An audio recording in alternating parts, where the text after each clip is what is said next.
Well, there we are. Hello, everyone. My name is Brendan, and welcome to Our Life in Horror.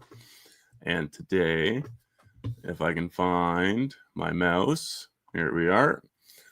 We are going to be discussing we are going to be discussing a movie review. And of course, I got with me my good friend, Beau, the Hey, temporary co host, regular friend of the show. yes, thanks for having me again.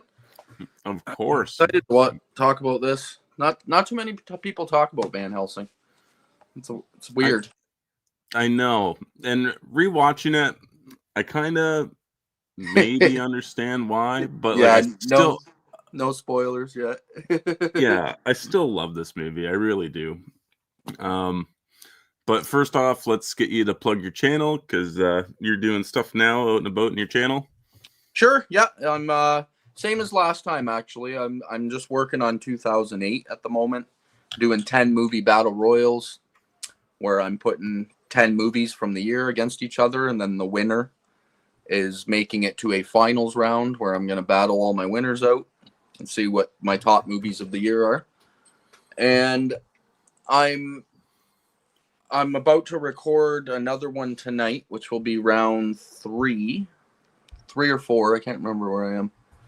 And then, yeah, I'm going from there. I'm already halfway through the next one, so I'm like 30, 40 movies in on the year already. It's fun.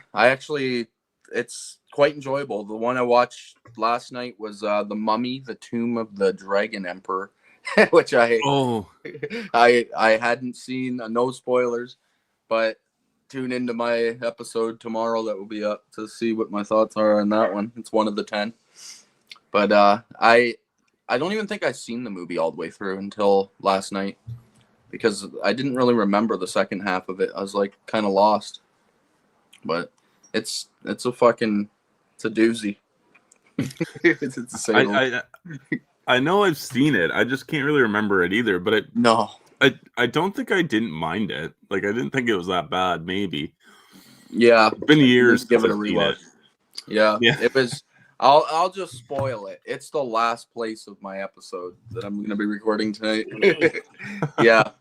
Out of 10 movies that I watched, it's last place. And one of the movies I'll be showing is a DVD as well for the first time ever on my channel because I only own the movie in that format. So I was like, I don't really have a choice. And some of the lower end movies, like when you're gonna do like 100, 200 movies for a year, it's impossible to own them all on Blu-ray and 4K. So I had to pull some DVDs out. Yeah. I love it. Yeah, that's it for Um, now. Awesome. Well, I'm gonna hit up the chat here real quick, and then we'll get into why I decided to pick this movie. Oh, chat just blew up all of a sudden. It hadn't loaded yet, and then I scrolled down a little bit, and it just was like Oh, shrunk. yeah, I loaded up. don't know. Oh, jeezers. We got Ryan Swayze, the best mod around. Thank you so much for having the links up. And yes, don't forget to like and subscribe. That helps with the algorithm and stuff. Yes, Rob, I know. I was eating Halloween chocolate and talking to Beau. That's why I was a minute late. I had to Yeah, scarf down my Smarties before I could hit go. yeah, some pre-record talk. Yep. Let's see. We got Slasher Radio's link in there. We got that horror couple, Kaylee and Robbie. Hello again. Hello. We also got their link in here. Ryan's just on it constantly. Hello, Holland Oates. Hey. That's a pretty good reason most people don't. There's a pretty good reason most people don't talk about Van Helsing. Yeah, that's awesome. Sam's up there watching as well. I did get her to watch about the first 15 minutes of the movie. Yeah, I figured she'd be out pretty quickly when I was watching it. Yeah. Yeah. I tried. I tried to fight. That was gonna be my surprise guest if she actually made it through.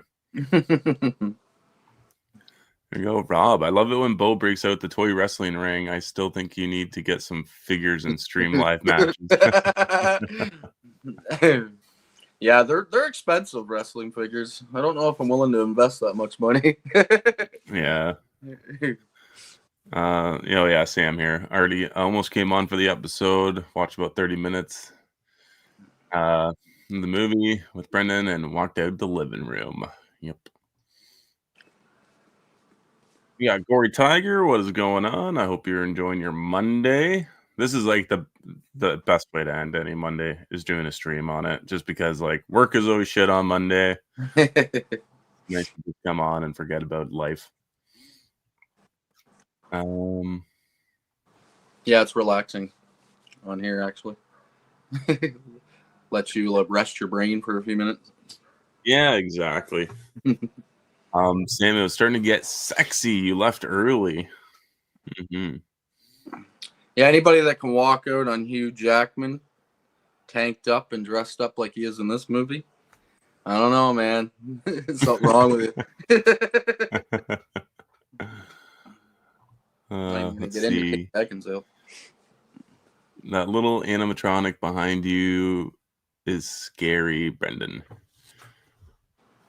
We got there's a little doll there, a new one. Oh yeah, nice. Yep. That's cool. Sam was scaring the dogs with it the other day. It's a short, I think, on YouTube. So it's motion sensor, so when you walk by it, it screams and then its head pops up. That's awesome. You guys putting that out on the line this year? I don't know. Sam's trying to get some stuff. She's really trying to go hard with some Halloween stuff. She's geared ready for it. Like I think we're decorating this weekend. Cool. So it's still August, but hey, why not? I know it's crazy when you go to all the malls and this fucking Halloween shit on all the shelves already. And I'm like, it's only like August 25th. But hey, might as well. I know. My mom messaged me up, or I was talking to my mom a few weeks ago, and she's like, "Have you seen like they're putting out Halloween stuff already?" I'm like, "Oh yeah, we noticed." Came up fast. Yep. We were talking before the podcast started as well on our shirts because I'm wearing like he went with the Frankenstein. I got the creature from the Black Lagoon going on here. They're almost the same shirt too. They even have the lightning bolts going up the sides. Yeah, Walmart did a run of them last year. There was like Dracula. I think there was like the Invisible Man. I only freaking got creature, and it's ironic because he's like the only fucking Universal monster not in this movie. Yeah. That's the only one I have. The Walmart only had this and the creature. That was it. Like there was a Bride of Frankenstein one too, because Sam was like, we went to like 3 different Walmarts that day trying to find one for Sam. Couldn't find it. Yeah, stuff like that usually sells out pretty quick. Sucks. Yeah. Let's see. I hope Sam can watch Ring of Fire. Is she doing that one with us? No. I didn't think so. I feel like I'll hate it, Rob, but I may try. Okay. No, if you can't make it through Van Helsing, you're not going to make it through Ring of Fire. Yeah, I don't know. It'll be interesting to see. I hope she at least gives it a little bit of a shot. But Kaylee and Robbie are also right up there with Sam wanting to put up decorations. Monday is September 1st. Yeah. It is coming quick. I love it. It's freaking chilly outside. Here again. Oh my God. Yeah. I'm loving it. I go out in the morning and have my coffee, and it's like, I love that, like where you're kind of shivery feeling. You take a sip of your coffee to warm up. Love it. It was a little too brisk for me. I didn't bring any long sleeves to work or anything like that. So I was like, ooh, it's a little brisk outside. Mm-hmm. But yeah, so I guess I gotta look up facts about this movie here real quick because I have not done that yet. Let's see. Oh my God, the scores, the Rotten Tomatoes scores. So Van Helsing was released in 2004. It's got an IMDb score of 6.1 out of 10 and a Rotten Tomatoes score of 24%. Ouch. Very ouch. It stars Hugh Jackman, Kate Beckinsale, Richard Roxburgh. I'm probably butchered that name. David Wenham. Let's see who plays Frankenstein, because he's a good actor too. I don't even know what his name is. Shirler Hensley, I'll say. Shirler Hensley. And let's see here if I can find some stuff. Its budget is it was directed by Steven Sommers. It has a budget of 160 million.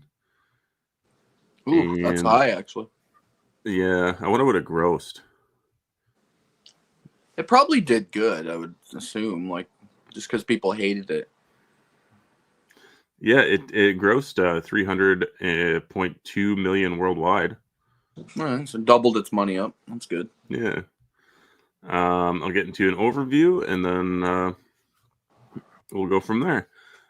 Famed monster slayer Gabriel Van Helsing is dispatched to Transylvania to assist the last of the Valerios bloodline in defeating Count Dracula. Anna Valerios reveals that Dracula has formed an unholy alliance with Dr. Frankenstein's monster and is hell-bent on extracting a centuries-old curse on her family. Together, Anna and Van Helsing set out to destroy their common enemy, but uncover some unsettling secrets along the way. Yeah. I don't think Dracula formed an alliance with Dr. Frankenstein's monster, but that's just my 2 cents on that. No. That synopsis is a little wrong. A little off, yep. So I wanted to pick this movie because I knew that Sam was off, and if I don't pick movies that I truly enjoy watching, I probably will never get to them. so I think that this movie does get a lot of hate, and I don't think it deserves a lot of hate. Agreed. I still think it's a fun and enjoyable watch, even all these years later. Like when this come out, 2006. So I was 2004. 2004. Yeah, so I was like 11 years old. So this came out at the perfect time for me growing up. Yep. Yeah, I just have a lot of fun with it. It's a fun monster movie. You know, they just don't get these anymore. No, I can't believe how much people hate the movie, because it's odd. It's odd that you can't just turn your brain off and just sit back and enjoy a good, fun ride.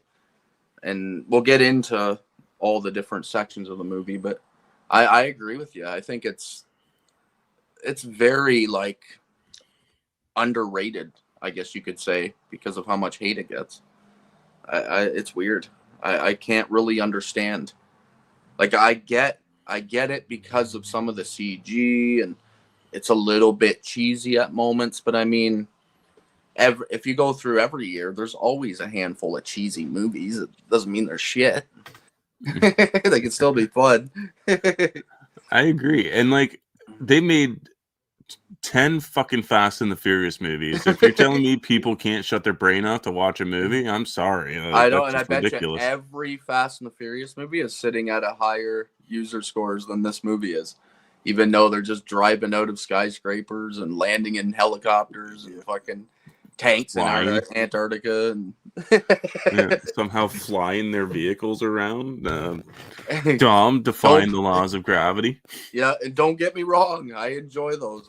The last couple I've actually had some fun with. I was like, oh wow, like, this is just batshit crazy. But I actually think this movie excels in quite a few categories that we'll get to. I think some of the categories it's top notch. Some other ones, not so much, but I don't know. Props where it deserves to get its props. Okay, cool. Love it. I am going to hit up the chat again, and then we'll get into some spoilers. Sound good. Let's see. Sam also likes a chili. Me too. It's like I'm permanently happy already since that 35, 40 degree weather came to an end.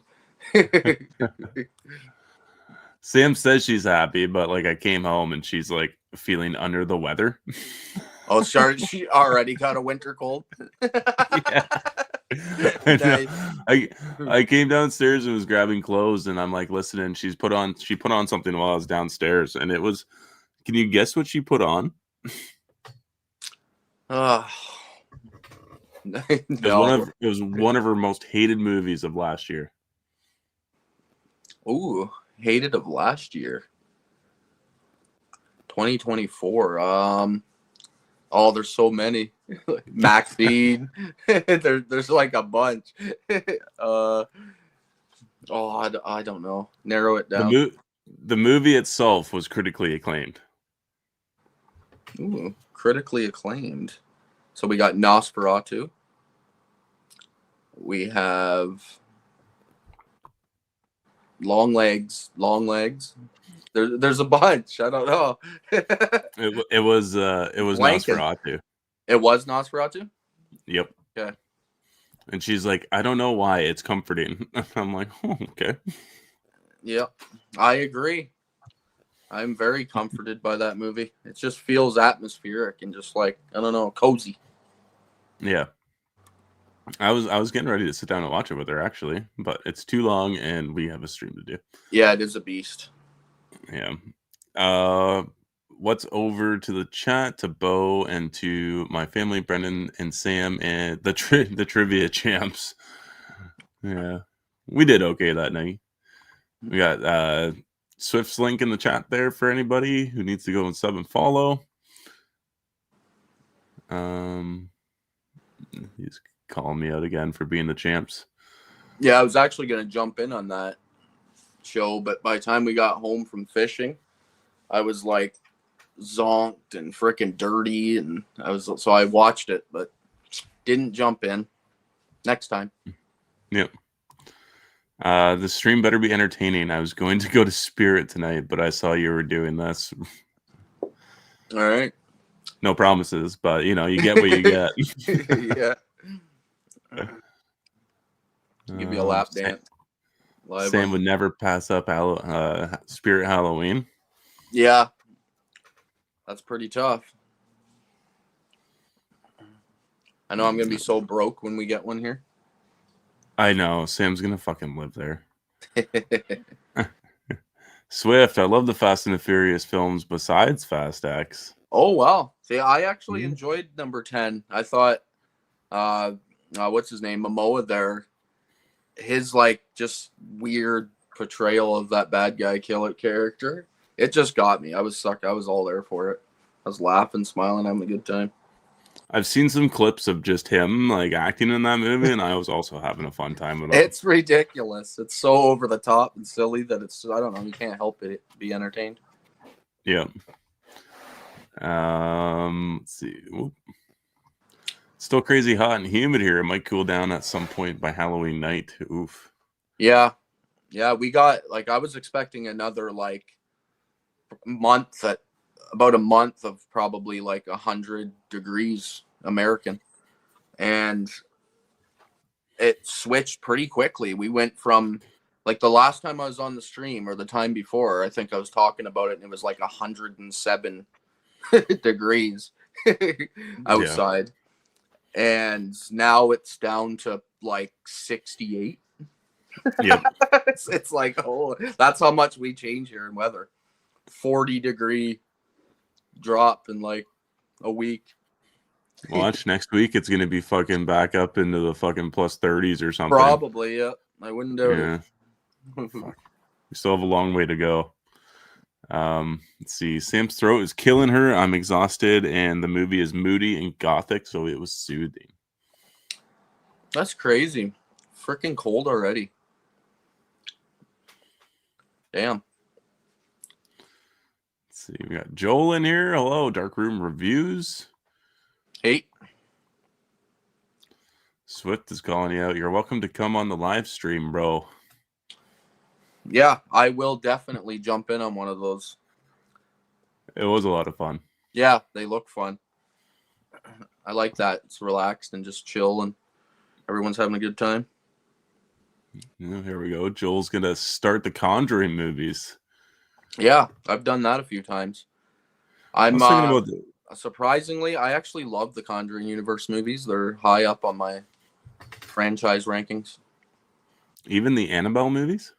I like 2 of the Annabelle movies. The third one feels a little too childish. It's like they're going like it feels like an episode of Goosebumps. The third one, it's really kiddish. But the first 2 I actually enjoy quite a bit, especially the second one. But the first one even has its moments. But they are what they are. Like they are PG feeling, like big budget mainstream horror movies, studio films, right? So you know what you're getting. It's kind of in the line of what we're going to be talking about here today. Like it's just, it is what it is. Like turn your brain off and enjoy the jump scares and shit. Yeah, true. Let's see. I'll do a couple. I am curious to. I have to marathon them too. I'll skip The Nun and La Llorona though. I love La Llorona. I actually like that too. I enjoyed the original Nun. Nun 2 is probably the worst in the entire franchise. Like all of them to me. Nun 2 would be the bottom of the barrel. I don't mind the original Nun. It's not great, but I don't know. It's good. It's atmospheric. It's very gothic and atmospheric. That director knows how to make gothic look good. Yeah, just classic old castle feel, and I love movies set in like old broken down churches and stuff. Like I don't know, something about the setting. The setting alone, I'm already like fully in. I just want to like learn more about this building that they're in. Just tell me more history. Let's see. Swifty here walked out of the theater for The Nun 2. Nun 2's pretty rough. My only thing that I like about it is its style again. Some of the way that they like shot it, like where she's walking down the alleyway and she turns at the booth in the street and all the pages start flipping and it slowly makes the nun's face. Like it's not great, but I don't know. It still gets me. I'd like to do a run through. Yeah. I'm a horror for these movies. It's weird. I'm actually really excited for this final one, even though I know it's probably going to be one of the worst of the whole franchise. But this, I don't know. I'm pumped up for it. I want to see how they end this shit. Yeah, I wish James Wan would come back and at least do the last one. That would be nice. Mm-hmm. That's not what happened. But no, we got fuck that.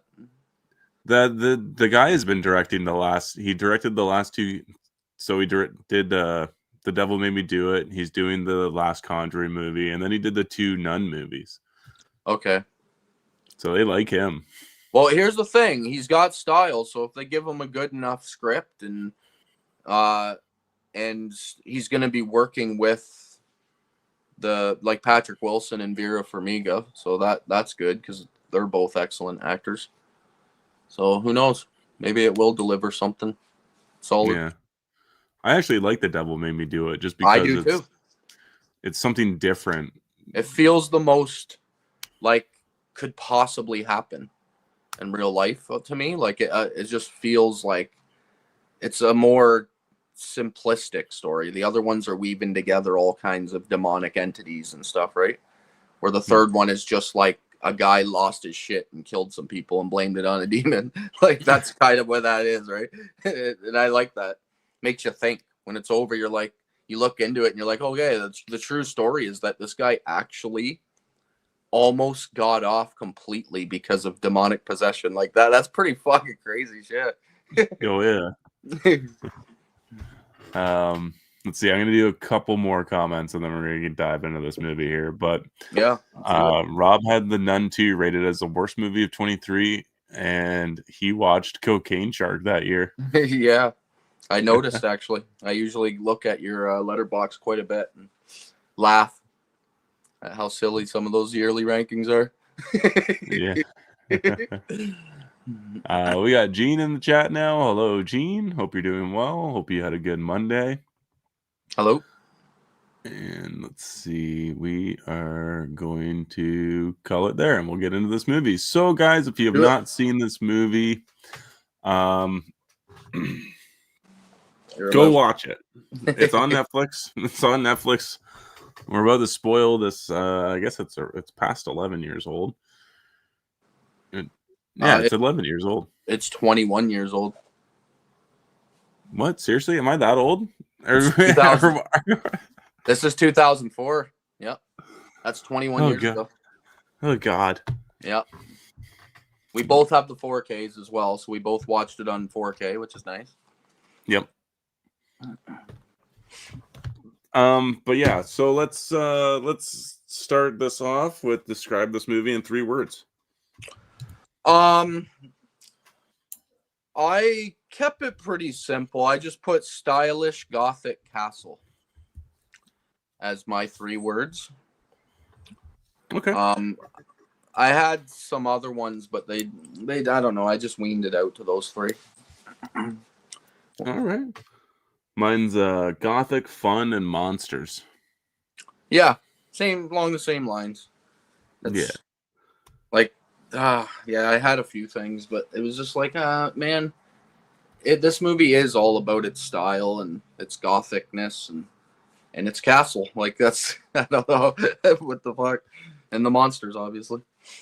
But multiple castles. Yeah, that's true. I think you get three castles. You got Castle Frankenstein, Castle Dracula. You get the Lavario's castle, and then I wouldn't call it a castle, but like you get that big place during the ballroom. Yep. Awesome. Scene there. Great settings. This is going to be interesting because I'm curious to know who your favorite character is. This was tough. I ended up not writing a whole lot down because me neither. I was just like, you know what? I'm not gonna even pull out my pad. I just want to fucking watch this movie, wing it, and I'll just make it up as I go. So but it's all true though. Like when I say the things I'm about to say, I mean them.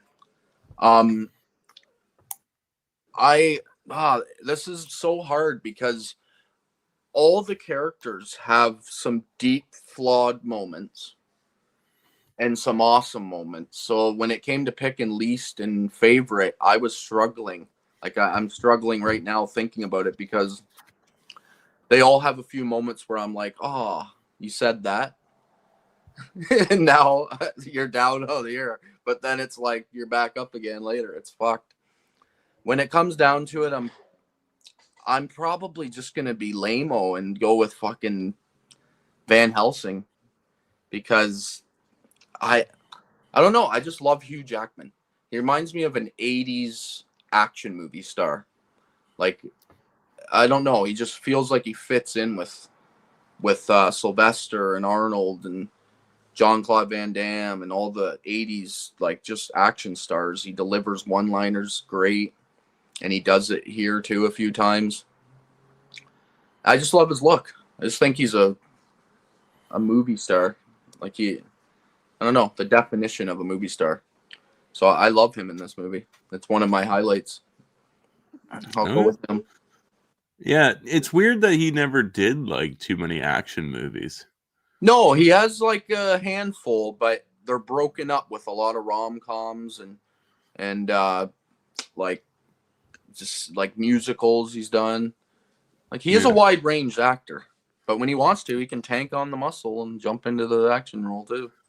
Yeah, but like the only action movies he's really ever done is like the X-Men movies, right? And yes, but that's like 7 of them. Yeah, no, for sure. Then we got Van Helsing. Yeah, not a whole lot more. You are right. Like there's no random Hugh Jackman action movie. They're all like franchise films. Yeah, there's no like John Wick or Extraction or, Lethal Weapon or something like that for Hugh Jackman. He just never veered that hard into that genre. Yeah. Yeah, it must just not be one of his things. It's just like paycheck cashing, I guess. I know. Well, he probably was like, I'm so good at these rom-coms, I'm just going to keep bumping them out. Yeah, I don't blame him. Get to sleep with all the hottest women in Hollywood and every one of them, so. Yeah, true. A lot of actors go that route. Yeah. But like even like Ryan Gosling went into the action kind of realm too, right? Like it's Yep. Ryan Gosling, yeah. He bounces more back so, and forth.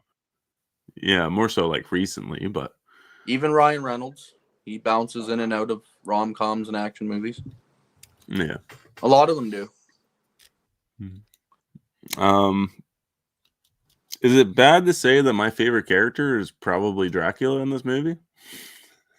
Yeah, no, that's like that was my second pick. That's the one I was leaning on, and I'm like, who do I like more? It's hard. Why do you pick that?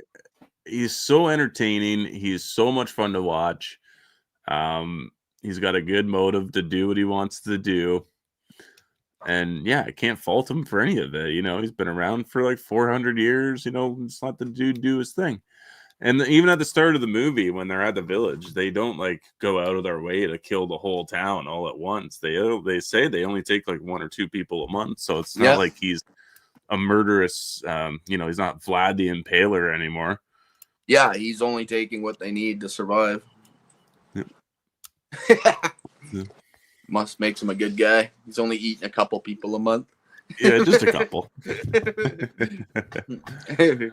No, I like him too. I think he nails a lot of great like hysterical acting moments where he's just kind of like screaming. You know Oh what I yeah, mean? it's Just pissed very off. theatrical. Yes. Yeah. Yeah, he feels like a stage actor Mm-hmm. in a lot of his roles, which I like. I'm gonna hit up the chat here real quick because Sam made a comment. I actually like the opening and the gothic vibes and the setting of the castle in Paris and whatnot, but it's way too much action for me. It is an action movie.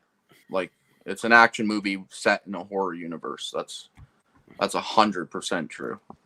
Yeah. And Hall and Oates' favorite character is Carl. Carl. Nice. Friar Carl. Jeez. Nice. Yeah, it's Who's your hard. least favorite?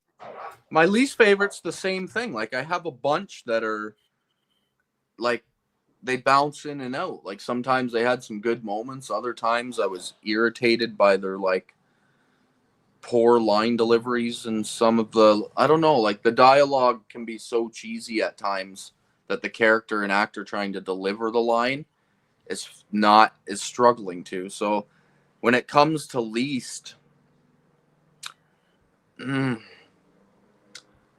there's no standout bad characters to me. Like there's nobody where I'm just like, ooh, this is awful. In my opinion. And I could easily just go with one of the like side lesser cared about characters. But I'm gonna go with, and you said that you actually really liked this one at the beginning, and that's Frankenstein's monster. I Oh. actually find the character to just be too whiny for me. Like I think he's talking too much. You know what I mean? Like I want classic Frankenstein where he says like 2 words. That's all that comes out of his stupid mouth. Because I don't know, this one just talks a little too much and he's always bitching. I know he has legitimate reason to, but stop your whining and get over it. I'll go with him. Frankenstein's monster. Okay. Obviously, if you're picking like a main cast member, there's all kinds of small characters that have like a few lines in the movie, but not going to be cheesy and go with them. Oh, see, that's what I did. I'm going Yeah. with the graveyard guy. You know, he must be like the graveyard keeper or whatever, who's always The white hair. sizing people. Yeah, sizing people up and getting their heights and pre-digging Yes. holes and. Yep. Yeah, that's another one. Yeah. I agree with that too. Kind of silly, pointless characters.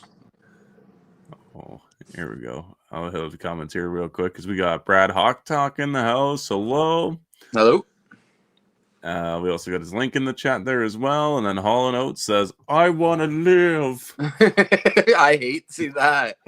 When he delivers some of those lines, the cringe is just too much cringe. Like I can like feel it in my gut where I'm like, oh no.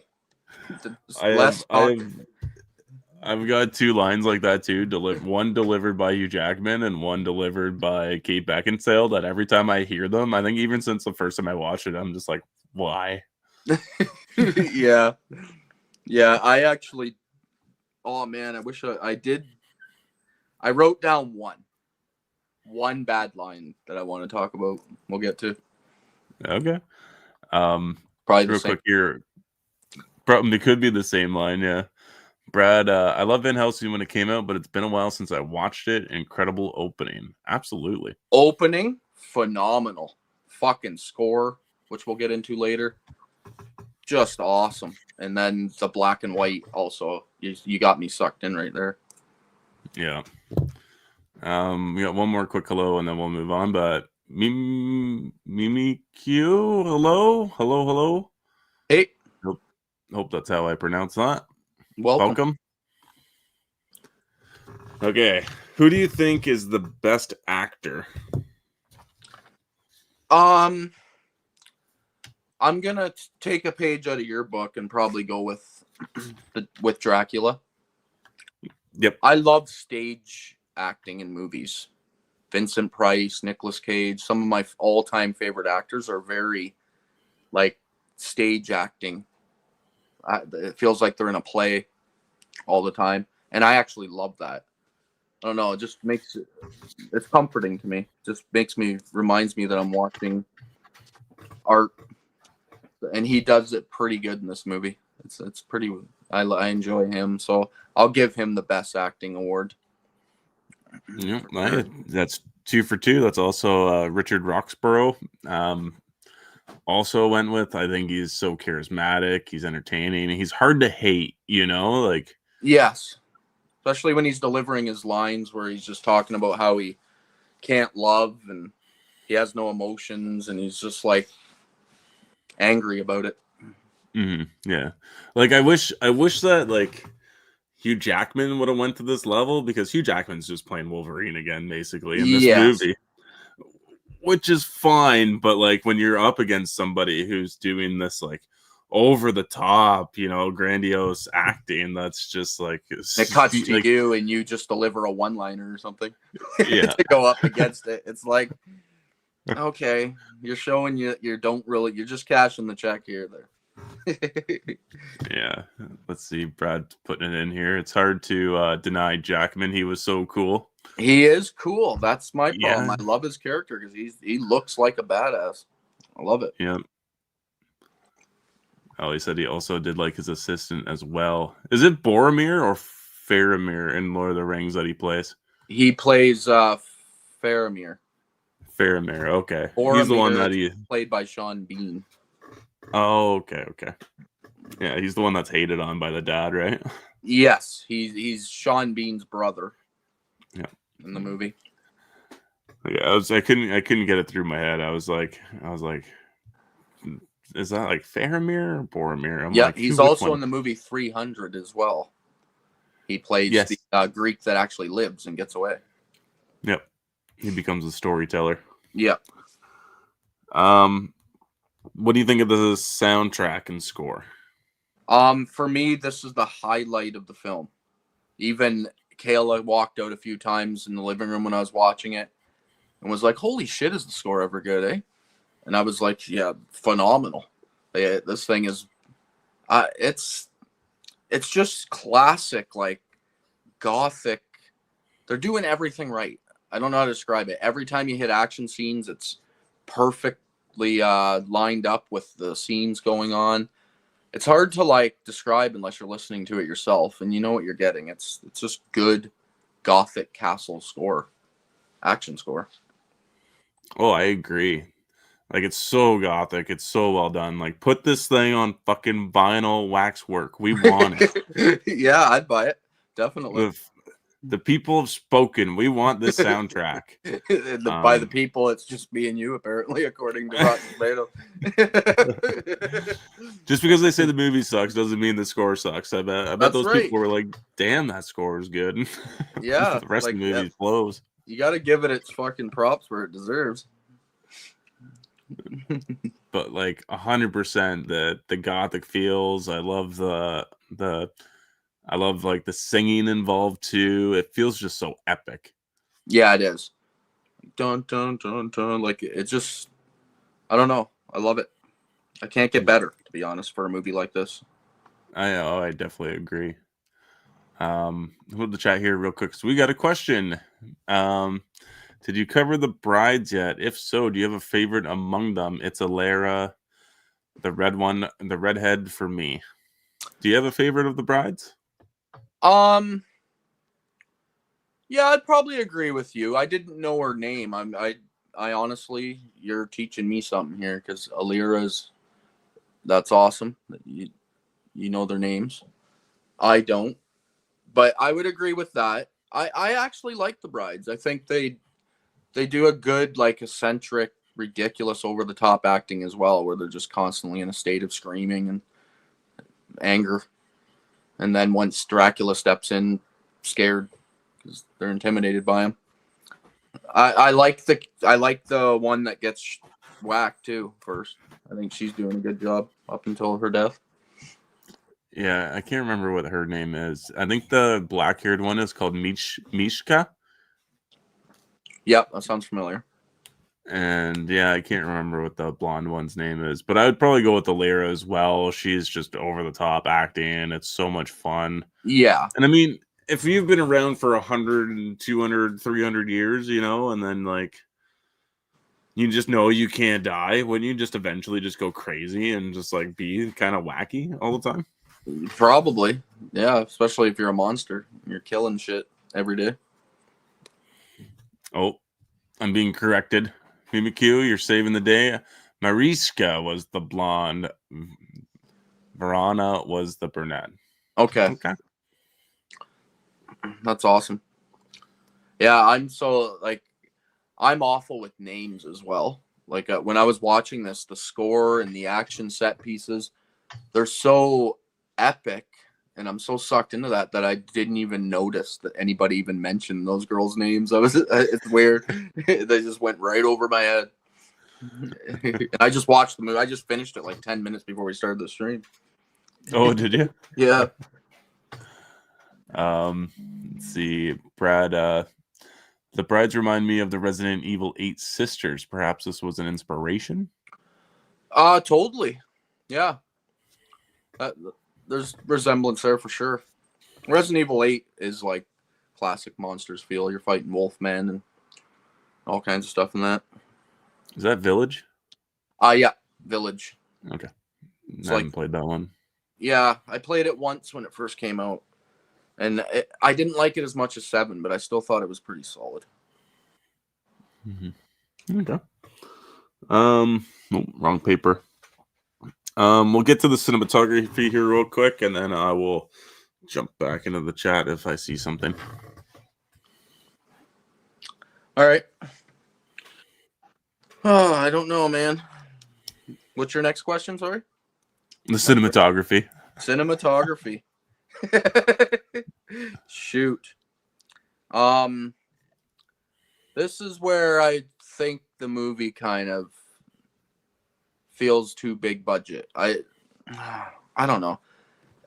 Because it's so stylized and beautiful to look at on this 4K, it's hard to give it like a proper rating because I'll say on one hand I love it because it's so beautiful to look at and everything.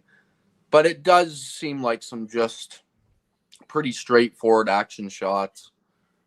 Like I feel like I've seen it before in other action movies, so I can't go over the top for it. But I'll give it lots of props and just how gorgeous it is to look at, and the way that they decided to use certain color tints and stuff when filming. So, like, I have to go pretty high on that as well.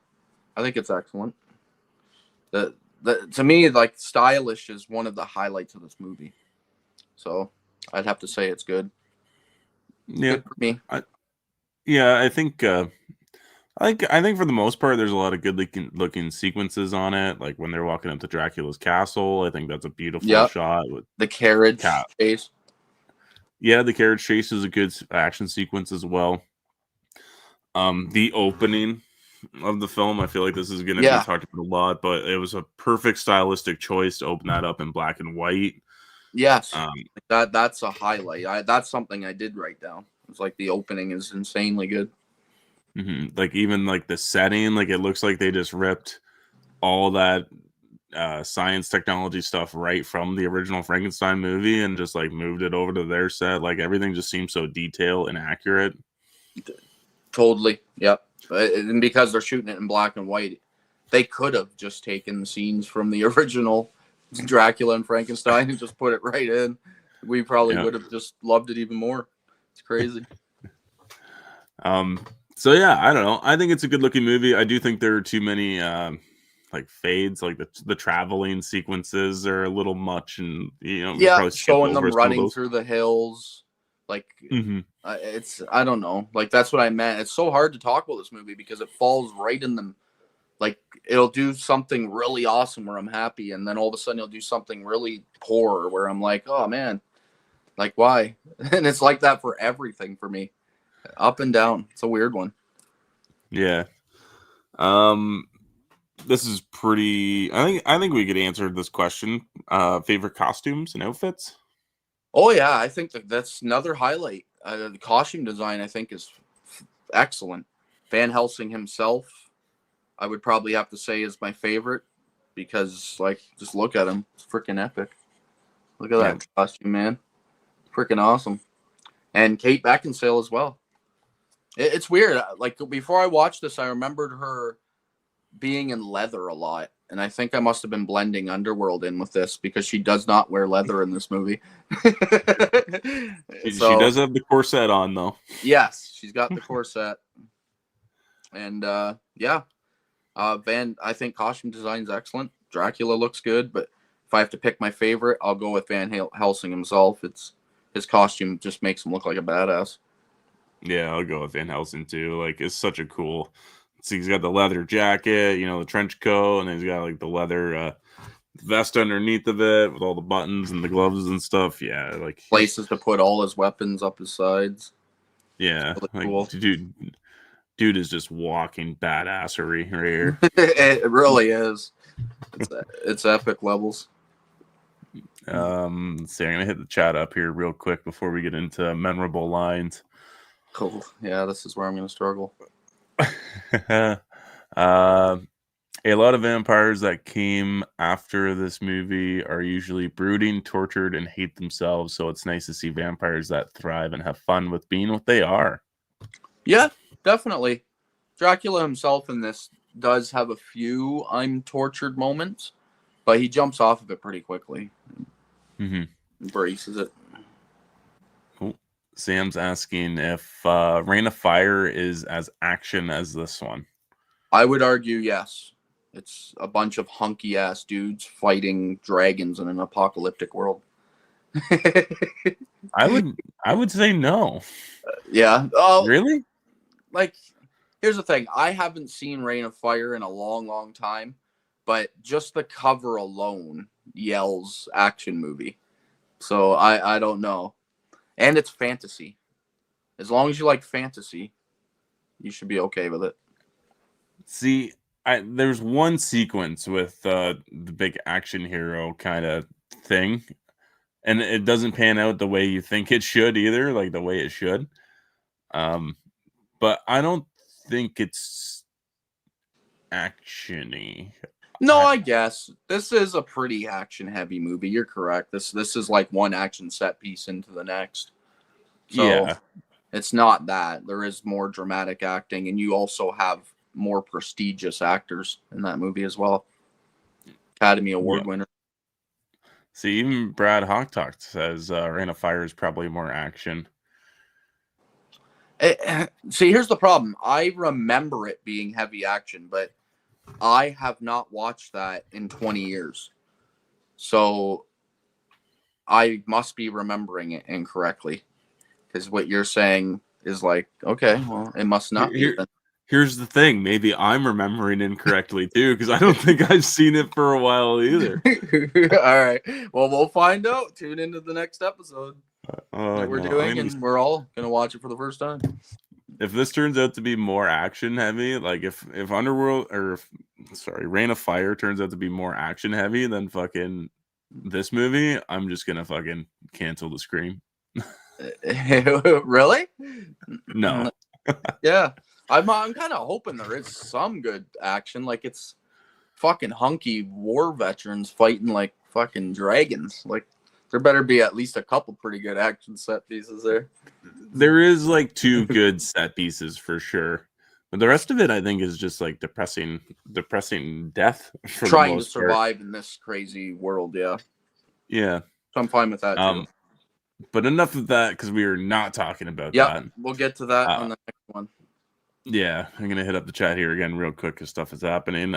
Sam's asking about, or Swift is asking Sam if she likes the Underworld or Blade films. No, I can answer that And for she's not seen them. her. And yes, I will also agree that she would probably not like them, but Maybe the first Blade, if you're lucky. she didn't make it through that one either. Okay, so then no, definitely not Yep. the rest. Brendan, you got to watch the Underworld and Blade films with Sam and post video reviews of them. I would really love to see those. Oh Well, no. I guess you donated $5, so I guess you're getting one. It might not be a live, but maybe we'll do a short review. Just The type in the first chat. Underworld movie, give her that one because that one's very sexual feeling. Like I don't know, everybody's just dressed up in their hot, sexy costumes and I don't know, looking like they're ready to do it. You might be able to bypass the action set pieces by just looking at hot people in leather. It's true, they are all like that. Yeah, they all get that like weird feel to them, Yeah, sexual. they're all just ready for the bedroom immediately. But I will give you a super chat here real quick, and then yeah, I'll talk to Sam and we'll plan something for you. It just might be a short, but we'll do something. Let's do that.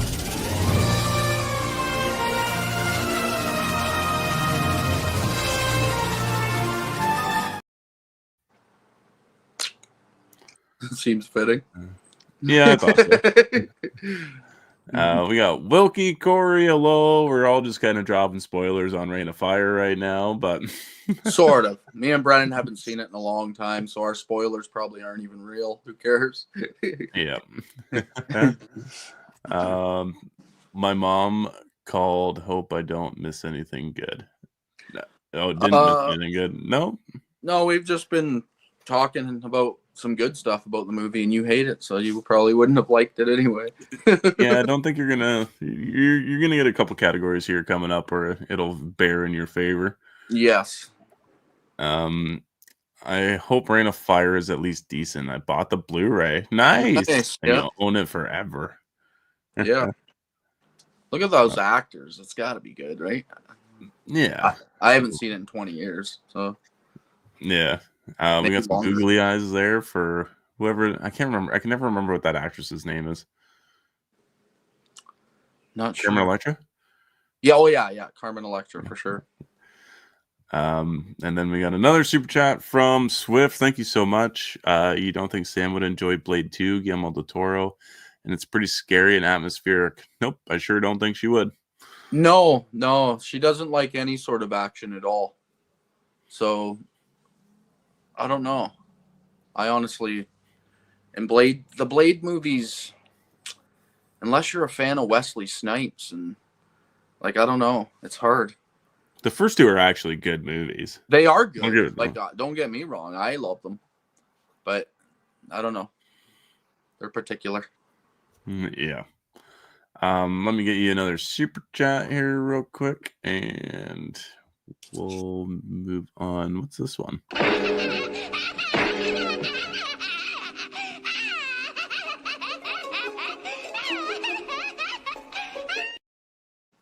Oof, what a doozy of a laugh, man. But I'm gonna hold off there and let's get into some memorable lines, Beau. What do you got, buddy? So here's my problem. I only wrote down one line, and it's because I hated it. To me, there isn't a whole lot of memorable lines in this. Like, when I'm watching through, I was just like there's one-liners, but they're not like most of them are so cheesy that it's it's hard. So I'm gonna let you cover most of this, but I want to get into like shitty memorable lines. Okay. And I do have a couple of those too, and I missed one, so I wonder if that's maybe the one that you grabbed. Let's see. I wrote most of them came from like Dracula, actually. yes, if most Like stuff he's saying. yeah, like let me see, a triumph over science and God. I really like that. Yep. Not that they're like gonna be stuck out of my head. I just really like the line delivery from like a lot of these people say. Um Actually I don't like that line as much as I thought. Um and beg the devil that this time they stay alive. Yep. I really liked. Yeah, lots of little things like that. Like I had it too, but none of them that blew my mind though. Yeah. There's like a whole bunch of little stuff like that. Like Elena was like, "What do you want?" to Frankenstein, and he just says like to exist. Yeah. I thought it was really well done.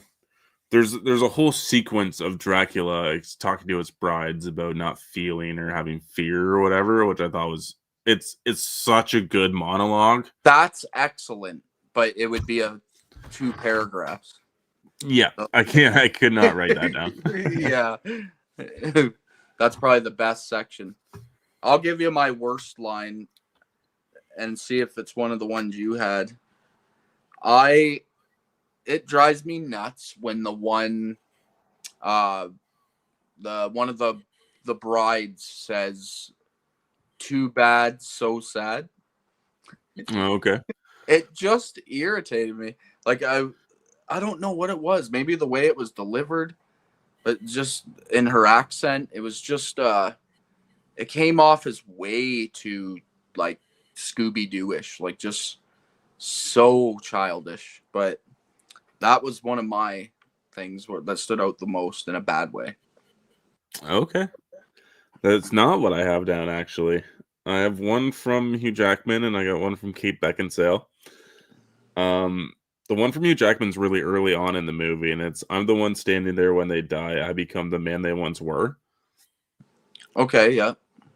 And I think it's a combination of line delivery, and I think his accent pops out there. Like it sounds like he's really trying to sound American. Yes. There's a few moments like that where you can tell he's trying too hard. Because it's Not, still not like super early into his career, right? Like X-Men was like what 2000. Yep. Yep. So you're 4 movies in, or you're 4 years into blowing up, and yeah, yeah, it just stands out every time I watch the movie. Yeah. And I agree. then Kate Beckinsale's line that I didn't even realize I hate until I watched it on Saturday, and I'm like, God, this line is fucking awful. But I think if you're gonna kill someone, you should just kill them. Don't just stand there talking about it. Yeah. It's so cheesy. Like oh man, I don't know. The way it's delivered, it's too it's something you have to see for yourself because it's too quickly delivered.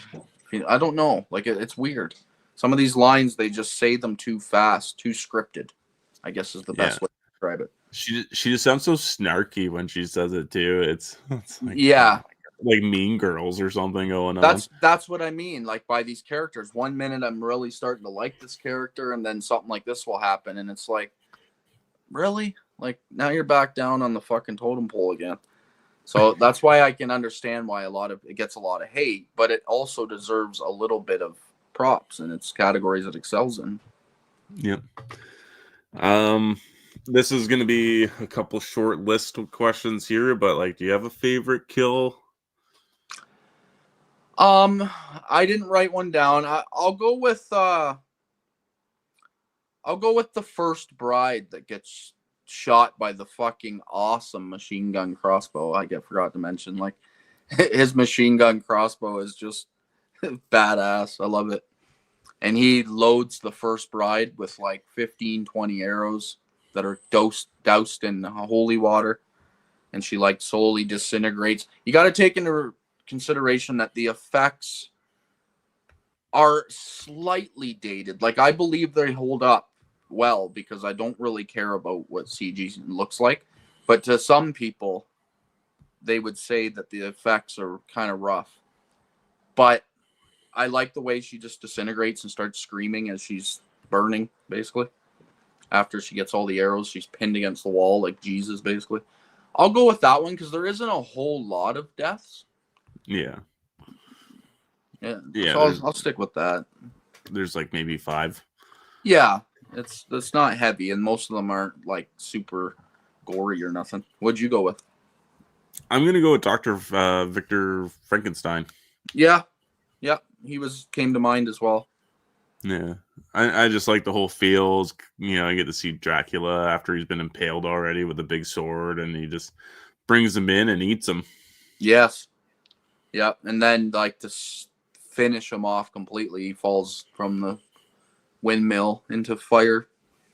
Yeah, He's and already also like that was the only one where you can get any blood because it's in black and white, so like Yep. there's no color, so it can still remain a PG-13 movie. Yeah, they should have stayed longer in that, and they could have delivered more goriness. But Yeah, I wonder what it was rated in the States. It's 14A here in Canada, so that's actually higher than I thought. high. I thought it'd be like PG for sure. Yeah, I expected at least PG-13, but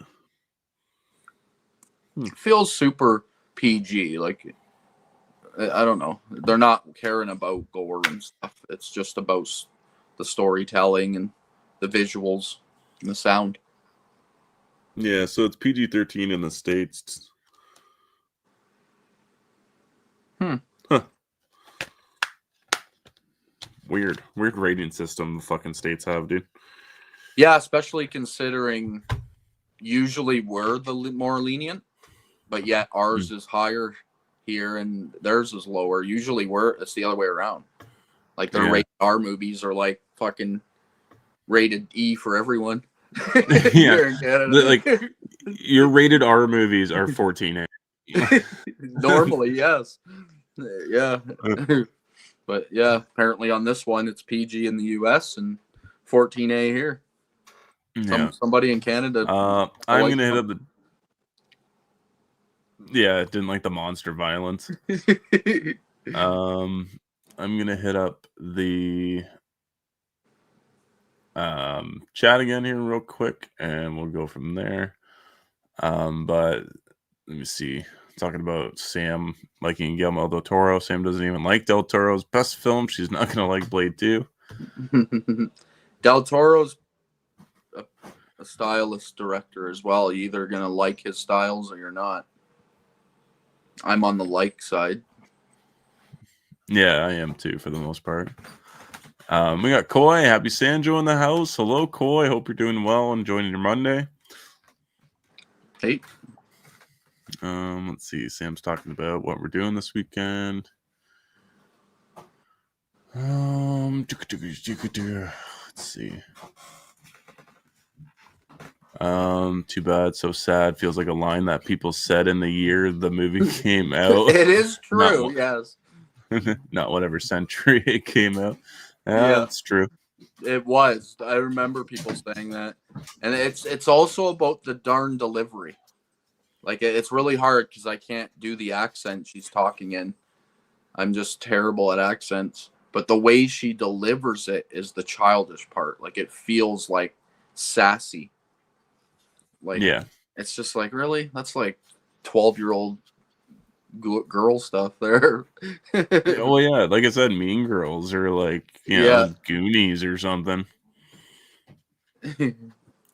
I got one more quote and then we'll hop in. Sorry, Sam came down here and started measuring something and just totally threw me for a loop. So I was a little distracted there. I'm pretty sure you guys are just making this rating system up. 14A is not a thing. It is here. Says it right on the back of our cases. Oh, let's see if I can get really close. Zoom in. Zoom in. Oh, it's not zooming in. No. Oh. Oh. Yellow is 14A. Yep. Orange is 18A, and rated R is red, and then PG-13 I think is blue, and then I think G is green, right? Like they're even color coded. Yep. Yep. We got a bunch, Um, and usually ours are lesser than yours. Like we're a lot more lenient on things. It takes a lot more to get that R rating here. Like you almost have to be a snuff film to get in our Yes. rating. Yes, you have to be really pushing the envelope. Yeah, like I don't even think Terrifier was rated R here. I think it was 18A. Yeah. Yeah, probably because there isn't like any brutal sex in that movie. So usually if you got some pretty graphic sex, that's what pushes you from the 18 to R here. Yeah. Yeah, true. Which is so funny. I always laugh at that shit. The thing everybody on Earth does. I know. Like the thing that everyone's scared to see. But just brutality. Girls ramming, fingering themselves with glass and shit. Like in Terrifier. No, Yeah. that's good. That's good. Just don't you dare show that nipple. It's like, fuck. Yeah. That was all implied. Yeah. Your anniversary is on Sunday and you have to stream. Yeah, what a better way to celebrate your anniversary than spending time with me. Yes, Mm-hmm. Rob, our anniversary is on Sunday. Sam's already kind of given it away that we are going to be doing a count. I think. Nice. I think we're doing a count. And I'm making dinner. Awesome. Yeah. What are you guys up to? 6 years? 6 years. Yeah, 6 years. Nice. Yeah. Back to the movie. Do you have any least favorite kills? Like if I was to say one, I'll go with Beckinsale's character, Anna, because it doesn't really give you enough. Like Wolfman jumps on her. I guess we can get into spoilers, right? Yep. We're already spoiling. Like Hugh Jackman. Like here's the problem though. I like her death because of how like romantic and just unpleasant and miserable it is for Hugh Jackman's character. But he just lands on her and it doesn't show anything. She just shows her with her eyes open and she's dead. I don't know. Would have been cool if like her head came off or something. Let's make it ridiculous. I don't know. I don't know. There isn't really any bad kills because the kills are so little. Like there's not a lot, and they're all made for all audiences. So I don't know. What would you pick? I don't know. After hearing that, I might go with the same thing for sure. Yeah, let's see like a claw through her chest or her face Yeah. or something. Like he just fell on her and killed her, I think. I mean, he was like, I don't know, 8, 7, 9 feet Yeah, tall, yeah, he's 10 like a feet tall. 500-pound werewolf, so it would make sense. But Yeah. I mean, like I can't imagine being tackled by somebody like that. It probably might do me in, but yes, it would probably kill you. Don't get me wrong. I wanted like if you're gonna kill her character, do it a little more epically than he just gives her a tackle. Like I don't know, a stumble backwards and fucking I don't know. I don't even know because I enjoy the scene. I actually like the scene. I think it's heartwarming but yet sad and tragic and makes you funny kind if of you like, love the character. But yeah, it'd be funny if he like picked her up and you just heard her like she just became like a maraca full of broken bones or something like that. yeah, that classic scene where the legs like bent in the wrong direction when you're laying there. Yeah. That'd be epic. Um. Well, this is the issue that a lot of people have with this movie, but gore, special effects. Yes, the gore is like pretty much obsolete. You're not gonna get gore if you're going into this for the blood and brutality. It's not there. This is more about the style. Like you're not supposed. I don't know. I sound like a defender of the film, which I'm not. But it this movie's gore doesn't matter to me. I don't care that there's no gore in this. I'm like, yeah, I'd like to see some more brutal deaths, but I mean, it doesn't need it. Like, it's not what the movie is. So I don't know. Shitty. Like, if you're giving it a rating, then it's a shitty rating on the in the gore department. But yeah, I don't know. What do you say? Yeah, gore is what it is. Like, I never expected gore from this movie. Yeah, that's the same thing. Like, I don't care if there's gore in some horror movies. They don't all have to be a bloody mess.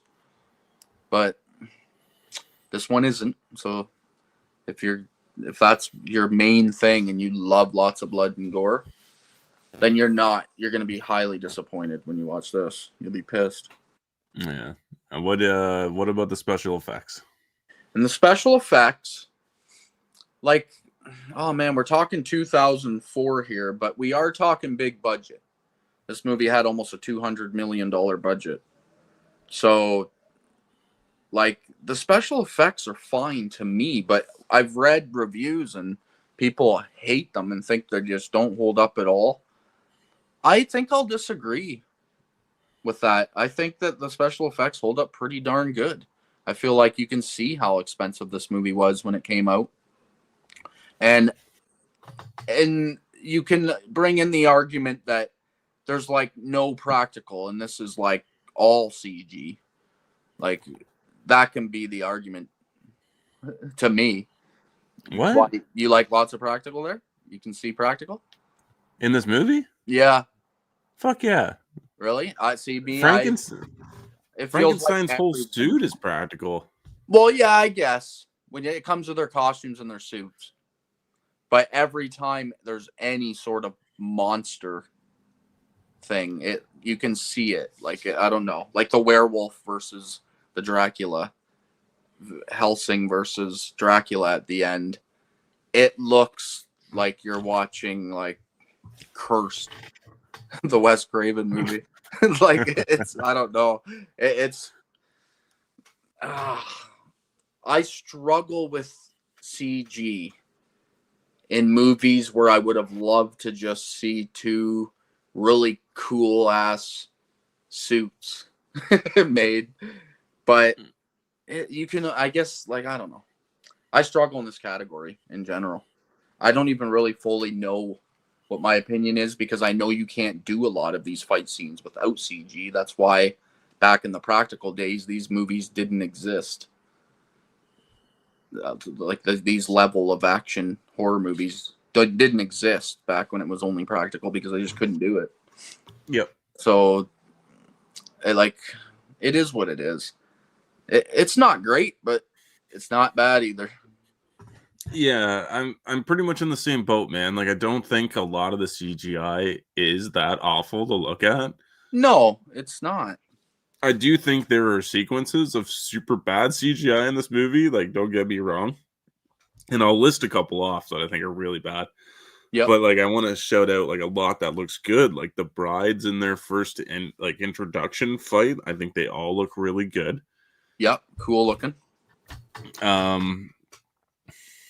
I also think what else looked really good to me? What about the Jekyll fight? Did that hold up for you? I don't like that sequence in the movie. Me neither. It's my least favorite sequence in the entire movie. I wrote that down. Yeah, I so feel like that unnecessary. one. Yeah, I kind of like. I really want to watch that animated, like the London Assignment or whatever. Oh yeah. Because I hear that's like extremely highly rated. Yeah, it is. Yeah, it's sitting pretty high. And I've never seen it, so I did see it at the Antique Mall, but I didn't buy it that day. I was looking for Hollow Man 1 and 2 on Blu-rays because I knew I'd seen it there, so I got that instead. Nice. Second floor, I think that one was. Oh no, it was on Yeah. the third floor. Hollow Man. Uh, Was it second? I don't know. It all shifts around. It was on the third floor when I first saw it, and I think it was on the second floor the next time I saw it Nice. because they shift around so much. Maybe But I moved it because I remember having that in my hand at one point. I hit it the first time I Did ya? saw it like 6 Nice. months ago. Yeah. Nice. um, but yeah, I'm trying to think like the first werewolf sequence too. I think looks really good. Yes. Yes. I There's I only a like that. couple where it doesn't. Yeah, like I think once we get to the brother being a werewolf and like the orange colors and stuff like that, I think that's when it really starts to show roughness. Yeah, it looks like 2004 video game graphics. Yeah, he just doesn't look he looks like a mangy dog instead of like a full like wolf, you know? I never liked the look of that werewolf, but like the first werewolf and Hugh Jackman's werewolf I think look really good. Yep. As well as Dracula's bat form. Like I know like his is kind of the worst looking because it's hard I think to The get like most proper. detail, Yeah. right? Well they also spent the most amount of money in CGI probably on those sequences, right? Well, yes, because there's so much detail to turning him into that character. So the transformation. Yeah. So yeah, That's another the transformation sequences I don't think look great. no, they're pretty like. That's where the computer CG you can really tell like the transformations. It's hard. Like here's the thing: if you've never seen practical and you're like really young, and you've never seen like long drawn out scenes of transformation, and all you've Hmm. seen is like these quick snap camera transformations that take like literally just like the snap of your fingers, then you'd be perfectly fine with it. It's just hard when you've seen all the like really good transformations throughout history because it's like, man, like it makes you hate computer transform graphics for a bit. Oh yeah. Like can you imagine that like Jurassic Park came out 11 years before this and its CGI still holds up? Yes, that's a phenomenal landmark of a movie Yeah. for that reason alone. But there's some sequences too that are really bad. I'm just gonna bring up one really bad sequence of CGI because didn't remember it being that bad, but it must be because I was watching it on the big screen for the first time and it Yeah, was in super 4K. blown up. Yeah, and I'm like, oh, that looks really bad. But it's Alira's face when she has like the acid burns, Yeah, and then it starts to heal, and I'm like, that's probably the worst looking thing in the movie, and it's only like 2 seconds. yeah, they're all quick. See, that's the thing. They don't linger on any of these for very long. It's just like fast. And if you don't really care, you're just there for the fun. And that's the thing I said it like we both said at the beginning of the episode is that this really is a turn your brain off and just kick your feet up and have a good time type of movie. So digging deep into it critically, it's mean to do to a movie like this. Yep, yeah, but it's unfortunately what we've been dealt with. We got to look at the good Yep. and the bads. Yep. I'm just gonna take a moment here real quick and hit up the chats again because we got some new faces and I'm way behind again already. Yeah, go nuts. Let's hear Oh, it. that's just low roll. I don't need to go on that. There was some stuff there. Tiana loves movies. Hey guys, such a good movie topic tonight. Oh, thank you. Yeah, it's not a very talked about movie. Yes. Tiana's link is also there. We got Nemo Burns in oh geez, was that me? In the chat. Hello, Nemo. Hey. Um, I like the story with the Van Helsing. The actors did such a good job. We're just about to get on to storyline and pacing. I saw y'all talking about Van Helsing, which is one of my fave Hugh Jackman movies. Nice. Yeah. Cool. There's actually some love in this chat for this movie, which I Oh honestly, no, I thought it was just going to be me and you. I thought so too, to be honest. Ryan Swayze watched Evil Lurks for the first time about a week ago and loved it. Nice. Awesome. Yeah, that's a must watch, that one. One of Shudder's finest movies they've made, I think. Yeah, I agree. Nemo Burns, Dracula's Wives was my bi-awakening. Nice. Yeah, the Look, women, the characters are all very sexy. Hugh Jackman, yes. even Dracula. Oh, here we go, Rob. Whenever someone talks about this movie, it sounds good, and I want to rewatch it, but then it's this movie. Oh, here we go. Interesting. Hollow Notes. I like this, but I also like Mummy 3, which is a hot 13% on Rotten Tomatoes. That is funny that you bring that up because I just watched The Mummy, Tomb of the Dragon Emperor. And like I said at the beginning, that movie to me is a fucking turd. So that one to me is not as good as Van Helsing. But Okay. it's also because I had to recast certain characters and that I like. And it's just, I don't know. Yeah. It's a mess. Recasting Rachel Weisz was a huge mistake. I know. It struggles because she's like, I don't know. Sure, her quirky acting in the first two movies is kind of one of the highlights. Mm-hmm. Yeah, I've changed my mind. I've been debating back and forth on what to make Sam watch for September, but I'm gonna stick with The Mummy. Yeah, the 99 original. Yeah, the Brendan Fraser one. Yeah. The 99 original, I said. Yeah. You know what I mean. The Yeah, original of that trilogy. This might be a hot take, but I don't remember liking the second movie, Returns. I did, but it's for other reasons. It's because I was a huge wrestling fan at the time, and The Rock was coming in, and it was like one of his first movies, and so I was all for it. But it's legendary for one of the worst CG scenes of all time in that movie. Yes, absolutely. Even worse than this movie. Yep. I think the Tom Cruise Mummy sucks butt. Oh, it does. It sucks a major ass. I've But been wanting to rewatch it.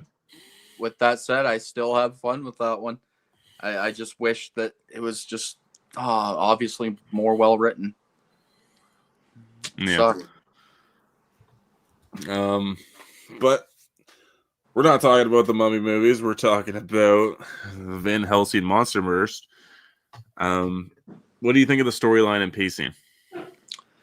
I think the pacing is perfect for people like me that really love action movies as well, because it is like action set piece, then a little bit of storyline, and then action set piece, and it's a heavy action film, like really heavy, and so I enjoy the pacing. I actually like it. I feel like it's just constant. There's no downtime. It's just like, all right, let's just keep this rolling. So I enjoy that. The storyline, it is what it is. Like, it's hard because we've seen all these storylines before. Like, we know Frankenstein's story, we know Dracula's story, we know the Pride story, we know, like, so the only thing new that I haven't seen 1,000 times is Anna's story, Kate Beckinsale's. I haven't seen that like over and over again, done like to the bone, basically, just fucking overdone. So I'll give it props there. Like, I enjoy that, and I also like what Dracula's doing, like trying to Like, it's so hard, man. Because I say I've seen the story over and over again, but I mean, it does have its own original story, like what Dracula's doing with Frankenstein and everything. That it is the first that's been done. But like the beginning of it is just, it's a beautiful scene and awesome, but it is just Frankenstein. Seen it in the original, seen it a couple more times. So I don't know, man. I struggle on this movie because I like the movie, but every category it sounds like I'm shitting all over it all the time. But I enjoy this more than it deserves, I guess I could say. I like the storyline. I'm sucked in. I'm just gonna be honest. I'm not gonna try to sell it to anybody. I like the storyline. I'm sucked into the movie and I have a good time while watching it. And the pacing's good too. So fuck being critical. I'm I'm backing out of my critical. I like I'm it. So I think non-critic after dark now. yeah. I think this movie is like excellently paced. For a movie that's like 2 hours and 10 minutes, right? Yep. I think it flew by. And I didn't even realize how long it was until Sam asked me how long it was, and I'm like, oh, I didn't. I'm like, oh my god, it's actually that long. I never knew that until not that long ago. Yep. Literally when we watched it on Saturday. Yep. Yep. I knew it was around 2 hours just because there's a lot of story here to ram in. But it is fast. It's fast paced. And I'm with you. I like this story. I mean, how else are you supposed? This is like the way if you're gonna do a monster verse style movie, this is the best way to do it. You have Dracula be the head guy who controls everybody else. Yep. Who fights Van Helsing and throw in Van a love Helsing's interest. story Basically. himself is good too in the movie. That's the history of it and stuff like that. That's where it falls short for me because I think they set up so many interesting things and there's zero payoff at any of it. Don't get me wrong, the movie got no sequels, so a lot of that setup, building up a universe that you want to know more about, doesn't come true. Like we don't get to see it, but like they tried, I guess. Yeah, like I want to know about Van Helsing murdering Dracula 400 years ago and him fighting in Rome or whatever that they allude to. I want to see those stories too. Like he's basically throughout the movie, Dracula is basically calling Van Helsing the right hand of God, who would be Gabriel, the fallen angel. So he's basically calling Hugh Jackman an angel throughout the whole movie. And then Dracula would be the devil, right? So like I know so much there. It would have been great to just get a bunch of random lower budget sequels that just give us heavy backstory and world building. I love world building. I am all for a world building universe, but a lot of Universal has just really struggled to give us one since the very beginning. They've attempted like 8 times just in the last 10 years. Yes, and they fail. And I would love one. I want an MCU fucking monster verse that just goes on for like 30 years. Yeah. Hey, I'm in. I'm game. I would like an animated sequel to this movie that delves into something. Like I can't remember. I'm sure I'm going to read off some fun facts here too when we finish up. But I would like to know what the sequel idea for this is because I've heard online that they were trying to plan like a Mummy and like Van Helsing crossover because they were both created by Scott Summers. Oh, okay. Yeah, I didn't know that. That would have been cool. Brendan Fraser and fucking Hugh Jackman coming together. Yeah. I think Rick O'Connell. Yeah. That would have been right up there on a lot of people's fucking lists of most hated things of all time. Brendan Fraser and Hugh Jackman. Oh man, I love them, but they get a lot of hate, especially Brendan Fraser. I guess we're gonna move on to some favorite scenes. What do you got? There's a lot of good scenes, I think. And it's a weird movie to talk about because it's so hated. And I'm like, there's a lot of good scenes. This movie is excellent. Right from the entire opening credits, the first 5 minutes, 5 to 10 minutes of the movie, absolutely like sucked you in 100%, especially if you're a fan of just Universal monsters, because it's paying so much tribute to them, and just so beautiful to look at, and sounds excellent, and the scores they're delivering in that opening section is just phenomenal. So I'm sucked in right from the get-go. To me, that would have to be the best scene of the movie because it sells me on this whole experience right at the beginning. And then I know what I'm getting into at that point, and I'm all for it, and I enjoy the ride. If you don't enjoy that opening sequence, you might not, like, you're obvious, like, turn it off because you're not going to enjoy the rest of the movie.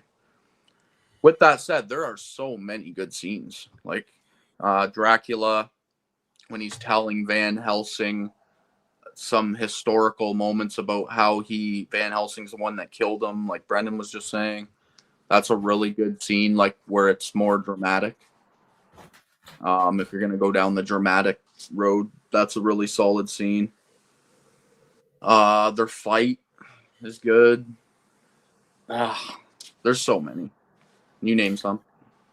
I know, I like it. Hey, perfect. You know, the intro is like literally chef's kiss. It is. Um, you brought up the scene where Dracula and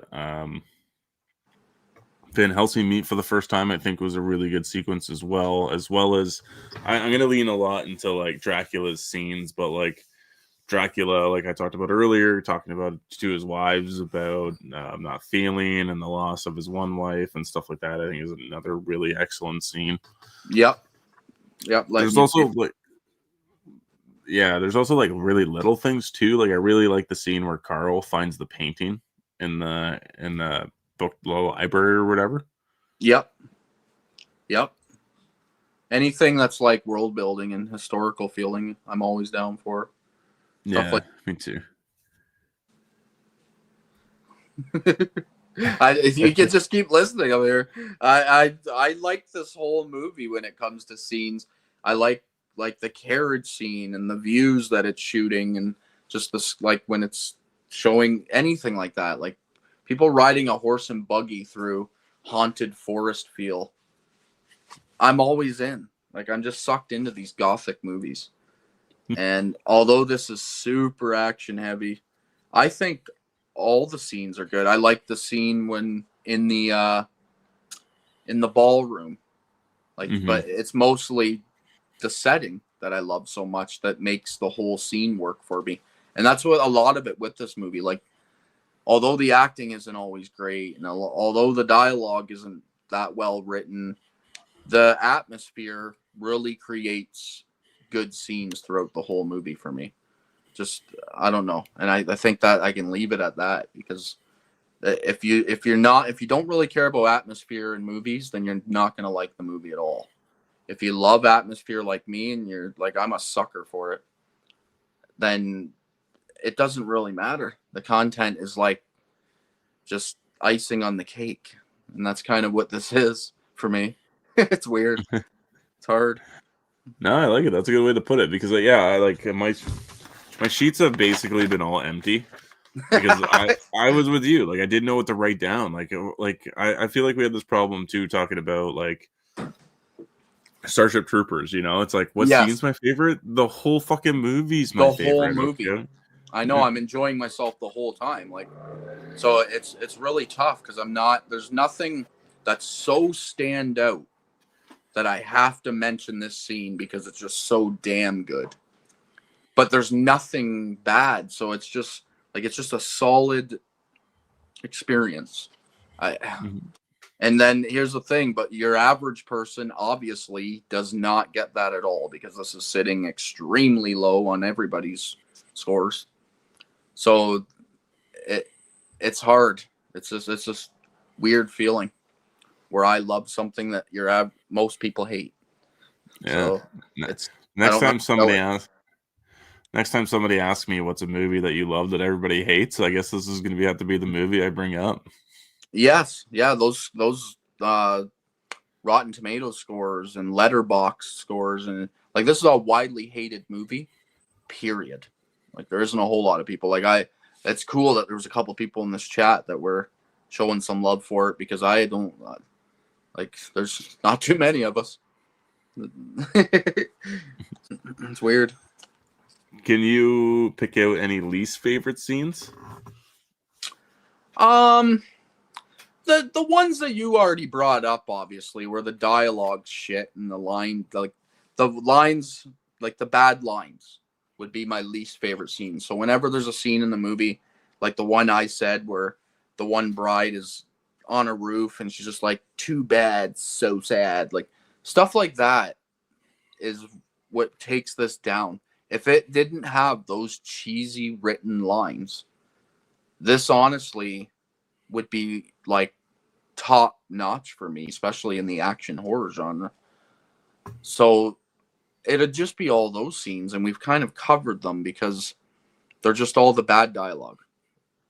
If you hired just a little bit better of a writer when it comes to writing the actual script and what the people are saying, then this could have been like flawless, I think. What do you got for specific scenes that you hate? Yeah, you know what? I'm in the same boat as you. I don't really have anything too specific. I think, yeah, the line delivery, even though I like the scene, it's just that one sequence of that scene that I dislike. That's what I mean. Like it's only just one line out of the entire scene. So the scenes themselves aren't shit. It's just whoever decided to write that that's coming out of that person's mouth at that exact moment. Yeah. And then I'll give it credit too. I do think there are one too many map transitional things, like scenes of traveling. Like this isn't an Indiana Jones movie. We don't need it. Exactly. Yeah, which you brought up too already, because Yeah. that is a thing. Like it feels very Lord of the Rings in a couple spots where it's, and don't get me wrong, Lord of the Rings, three of my favorite movies of all time. But there's like a lot of just showing them run through the mountains kind of shit. Yeah. This movie does that a couple times, and Yeah. it's not nothing major. It's only a couple times. But it could have Yeah, been left out. I think it's literally twice, but I don't think they needed that second time. No, no, didn't need it at all. It's kind of weird, actually. I'm gonna hit up the chats real quick, and then we'll finish out the review, and then we'll move into some fun facts. Sounds good. Nemo, the storyline was amazing to me. Sometimes when I'm rewatching, I'm like on Dracula's side, and then I rewatch and I'm on Van's side. Yeah, I could see bouncing back and forth. Like Dracula does make some decent points, and his story is heartfelt in a way. For sure, it's tragic, you know. Yeah. Yeah. Rob says on paper, this is a great way to do it. In execution, this is an awful way to do it. We're gonna get a couple more chirps like this from Rob as well. Yeah, Just Rob, I kind of like, I could watch this and know this isn't a Rob movie immediately, just like I know what Sam's tastes are as well. It's I don't know. I can just tell. Oh yeah. I just pray Sam's gonna like whatever movie I put on. You know, I know whatever movie I put on. I know she's not gonna like it, but if she does, then I'm usually surprised. Yeah, yeah. The biggest shocker I've ever gotten from Sam is Alien Romulus. When you guys got home from the theater on that, and she gave it a 4.5 on Letterboxd, my mind was blown because she refused to even watch the fucking Alien movies, and I'm like, what? The fuck doesn't like Alien? Yeah. And then she liked that one, and I'm like, oh wow, like that's biggest mind blower I've ever had. I know. Sam, throw us up in the chat. What did you rate the first Alien? Because I know we did it, but I can't remember. It wasn't great. No, it wasn't. It was like 1 star or something like that, I think. Yeah, it was pretty bad. It hurt my stomach a little bit, actually. Let's see. Nemo, me too. I was hoping for a sequel or a prequel. Well, we did get a prequel in animated form. Yeah, which I haven't seen and I don't even own. So, yeah, me neither. That'll have to be on my buy list. Let's see. Kyle Westlake. I know the guy who drew the monsters for Van Helsing. Oh, that's cool. That is cool. Hello, hello. The artist's name is Brahm. He did the monsters for both the live action Scooby Doo, and he's done art for WoW, Diablo, and Beau. What's MGT or MTG? Oh my. I don't know video games. Sorry. I'm gonna be honest. I don't know that one. It's probably like some huge one, some huge multiplayer game. I know the other two, but yep, I've played all the Diablos. Never played World of Warcraft though. I didn't either. I just like that South Park episode. Let's see. My brother likes this film. Callister. Hello, welcome. Here we go. Here's another Rob comment. Favorite scene is everything from least favorite scene is everything from the beginning to the end. Of course, I agree with Callister on this one. Van Helsing needed to have a darker edge to it.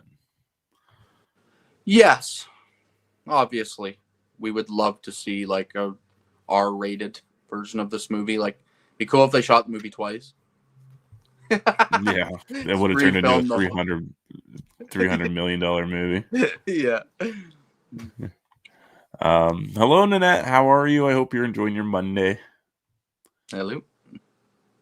Oh, here we go. We got Prince werewolf transformation out of 10. For me, I'm not a fucking fan of CG werewolf transformations. I don't mind once they're already in werewolf form, but the transformations irritate me. So for me, they would be like I'll give it a 2 because it isn't the worst I've ever seen. I've seen much worse CG werewolf transformations. Yep, that's pretty much where I'm at too. I do think the werewolf transformations, not Hugh Jackman's. Hugh Jackman's doesn't look bad, but when it's the brother, they look awful. Yeah, it looks very cartoony. Mm-hmm. Yeah, it looks very fake. But he says he'll give it a 9.5. Nice. Wow. I mean, a lot of love.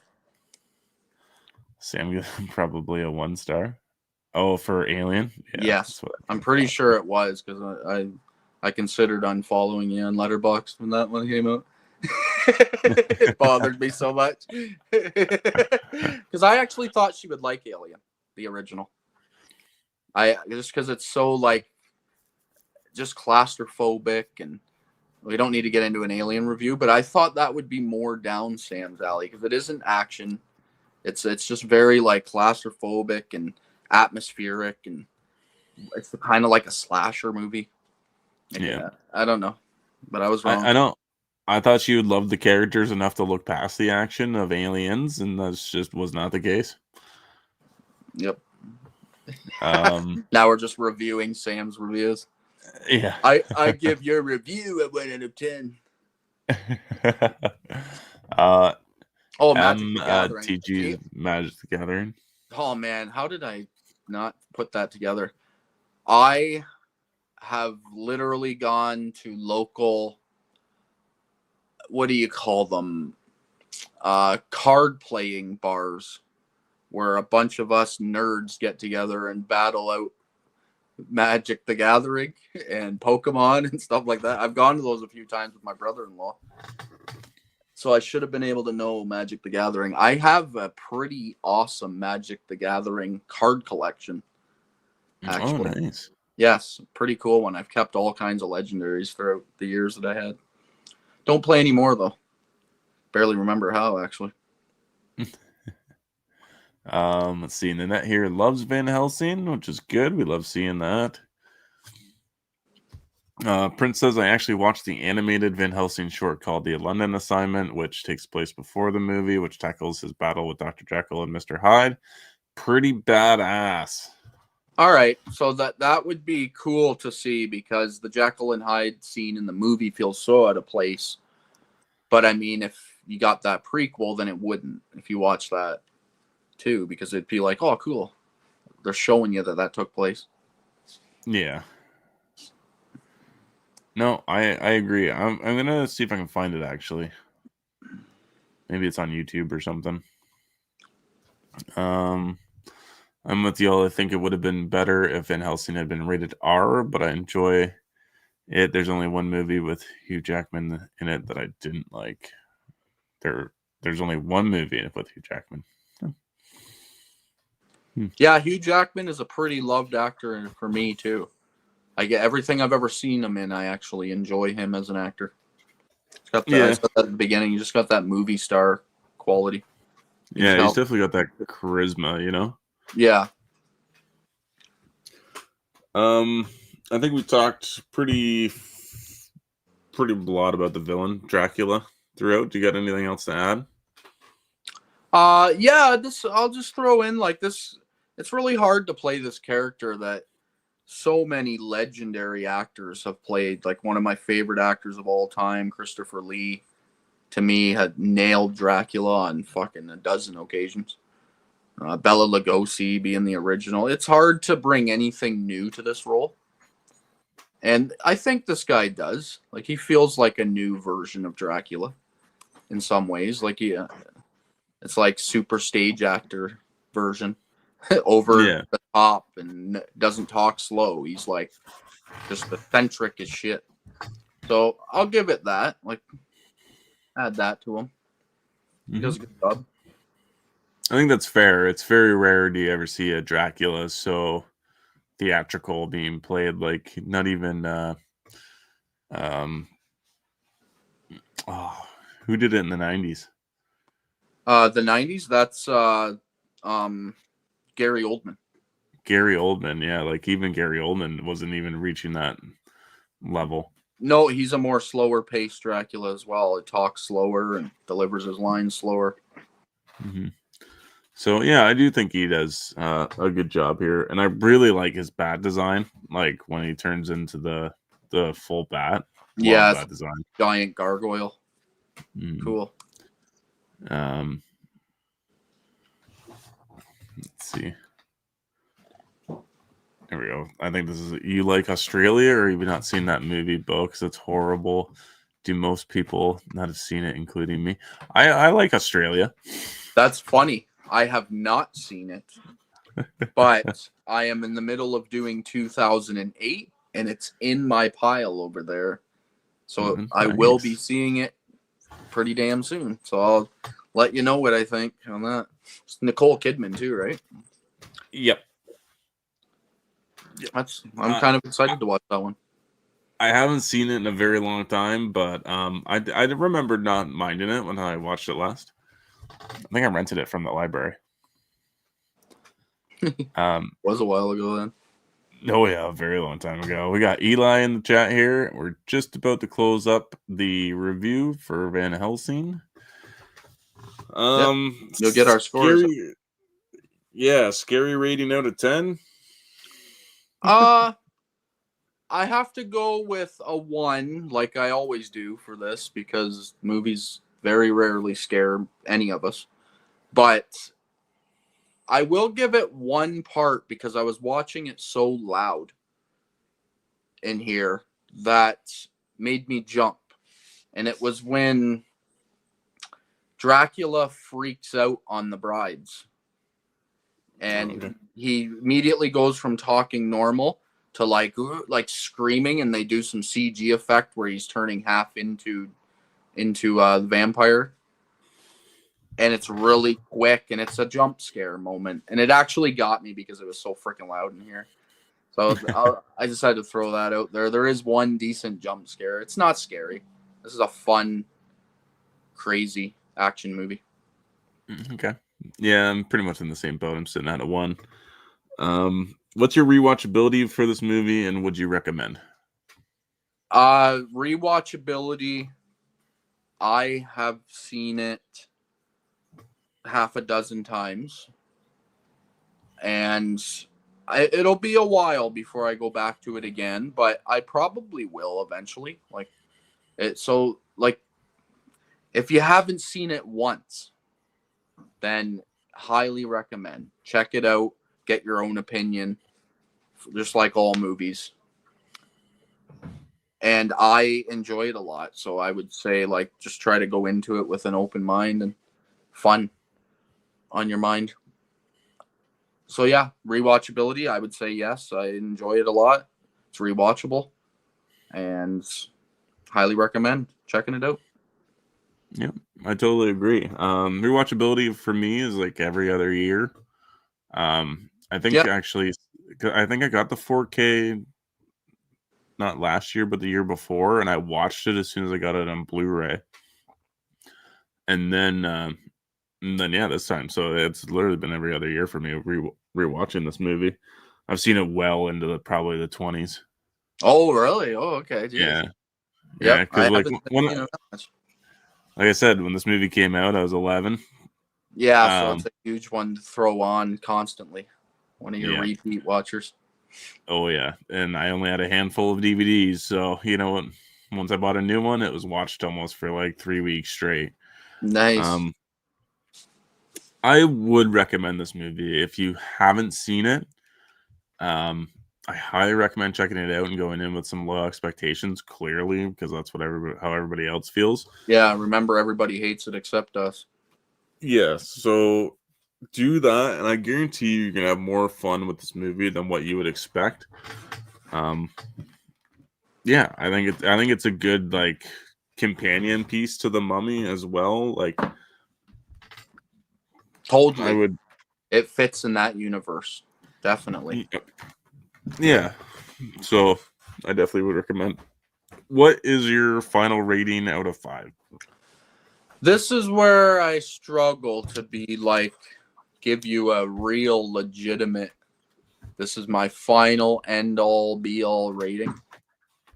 I was leaning on a 4 out of 5, but I'm going to go 3.5 as my final overall score, just because it leaves a little bit that I wish could have been changed. But 3.5 is solid from me. Like I'm usually much harsher than that. Okay. Hey, I actually was like, even before you started talking, I wrote down 3.5.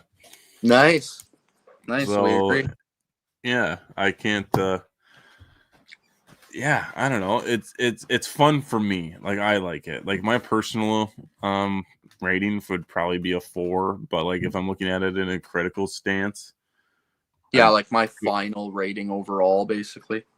That's yeah, the thing, as I said, because that's the way I feel too. yeah. So there you go, guys. That is Van Helsing. Let me just try to hit the chat up here real quick before I do any trivia, because I do want to see if there's anything interesting. I'll throw in one quick thing. There's an awesome part in the movie. Well, I shouldn't say awesome. It's fucking cheese fest. But there's a part where Kate Beckinsale lands crotch first right on Hugh Jackman's face. And he looks at the camera for like 1 second. He just looks up at the camera quickly. That one got me a bit. I was laughing pretty hard at that because they're just like, really? Throw in some childish sex humor there. Oh Love yeah, I got to. it. Rob, if you don't want to waste your time, just ask me, and I'll tell you what you should think of it. Yeah. Of course, he And lets you then know. you'll hate every movie that's ever come out. Yep. Corey, I haven't watched this one yet. I'm assuming you're talking about Van Helsing. You gotta check it out, dude. Brendan, when you say Mummy, are you talking about the Brendan one? Yes, of Yeah. course, the one with Brendan Fraser. Yeah. Action heavy, Mummy. Because that's what this belongs with. Yep. Let me see. Yep. Okay, we'll stick there, and I'll see if I can find some fun facts because I am curious to know what is going on there. I did have it pulled up, but there we go.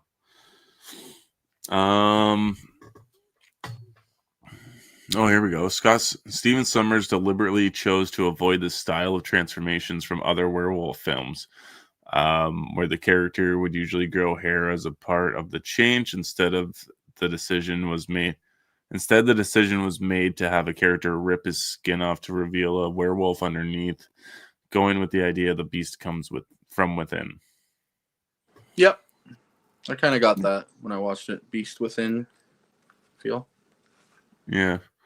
During filming, Hugh Jackman accidentally broke an extra's hand. Ooh. Wonder how he did that. Yeah, it doesn't go any further than that, but the place where Van Helsing and Anna fight Dracula's three brides in the same place where Frankenstein is the same place where Frankenstein, Dracula, and the Wolfman were filmed. The set is called the Court of Miracles, and it's part of the studio tour at Universal Studios Hollywood. Nice. Yeah, I knew that too because that was in the special features. Okay. Even on sorry, not the special features on this. The special features on the Dracula 4K for 1931's Dracula, because they give you like a bit of a tour through the Universal Studios on that, and they talked about that. Oh, okay. Yeah. There we go. The film was intended to start a series of Van Helsing adventure movies. However, the reviews were so bad and the box office returns were far below expectations. All plans for a sequel were dropped within 7 days of the film's opening. Fucking reviewers ruining everything. Crazy. Stephen Sommers wanted Kate Beckinsale for the role of Anna, but feared it was too similar in tone to the vampire werewolf film Underworld, which yes, what she was shooting at the time, and he didn't ask her. Eventually, her agent got Sommers to send the script, and Beckinsale immediately signed on. Nice. Yeah, it does feel like that. Like, it's, yeah, totally. Like, it feels like she's on a side character, like doing a side project from the Underworld movie. Yeah, this is just a small blip in her, like, thousands of years alive. Yes, definitely. Dr. Frankenstein's lab was equipped with antique medical equipment purchased on eBay. Wow, that's cool. Yeah. In interviews, Kate Beckinsale had said she hated the corset she had to wear for most of the shooting. When filming finally wrapped, she wanted to burn it all. I bet. I can imagine those things are uncomfortable. Yeah. The second to last scene of X-Men 2, Cyclops, Wolverine, and Professor X discussing Jean Grey was filmed while Hugh Jackman had a day off from this movie. Oh, that's dedication. Run over and shoot scenes from your other movie. Yeah. Let's see. This is the first movie other than the Lord of the Rings films to use massive software program developed for the Lord of the Rings trilogy. Okay, so I think that's where they create like tons of on-screen characters at once. I'm guessing. Maybe. Could be, because they do it, I think, at the windmill burning sequence. Yeah, where you look down, there's like fields of tons of people. There was probably only like 10 people there, and they've CG'd it in. Yeah. I know Lord of the Rings did that with some of their massive, insane battles of millions of people. Mm-hmm. The North American DVD sales were 65 million in the first week, more than half of the revenue from theaters. Oh, geez. That's wild. I remember having that DVD. Yep, so do I. Slipcover. It was nice. Yep, it was nice. I actually like the 4K slipcover a lot better, but me too. It's beautiful. While preparing for the ballroom scene, Stephen Sommers and Richard Roxburgh and Kate Beckinsale and Elena Anya practiced dancing for several hours a day, so their performances would be flawless. Oh boy. Yep.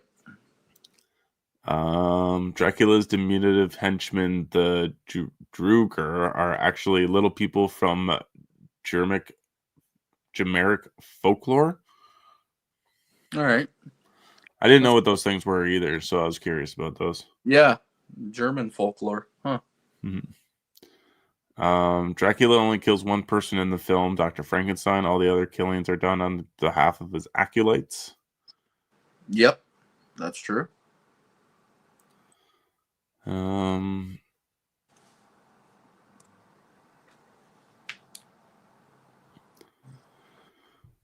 Let's see. Though there is no actual title card, the film can be seen on the wanted poster. Oh, yeah. That's just I kind of figured that was the credit. Hugh Jackman had hair extensions added for the film. I was wondering if he was wearing a wig or what. Yeah, he's got some pretty long hair in this, so makes sense.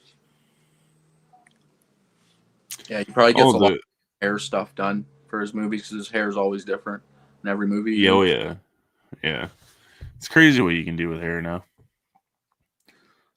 The Grey Wolf featured earlier in the film, the one that bites Velkin, was intentionally designed to resemble Rick Baker's werewolf creation from An American Werewolf in London. Okay, I see that. Yeah, for sure. I can definitely see it in the eyes and stuff now. Yep. I think I'm gonna leave it at that. Oh, Kate Beckinsale was last to be cast. I'll leave it at that. For obvious reasons. Yeah, makes sense. You already said. But yeah, so that is Van Helsing. I'm gonna hit up the chats here real quick, and then we'll sign off. Let's see here.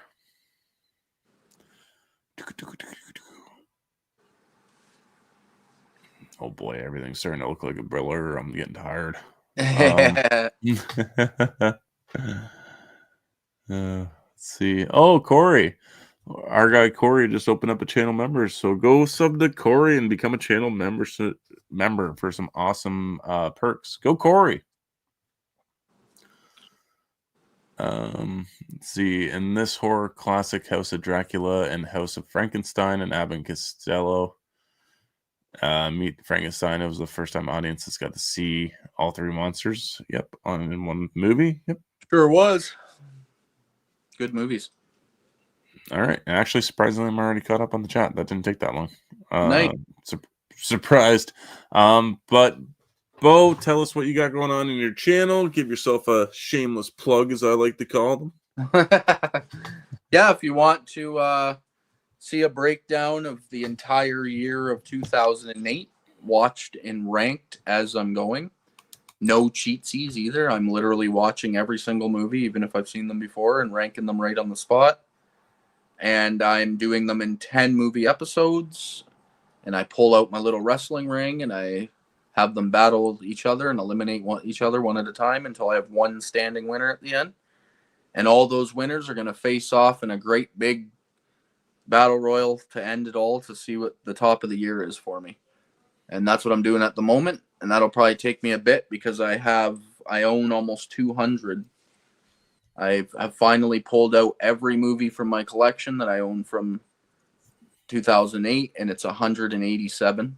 That's my final total.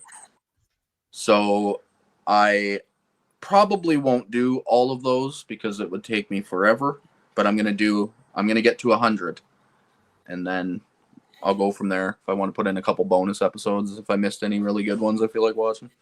So yeah, that's what I'm doing. If you have any interest in that, then check me out over on Critic After Dark. Awesome.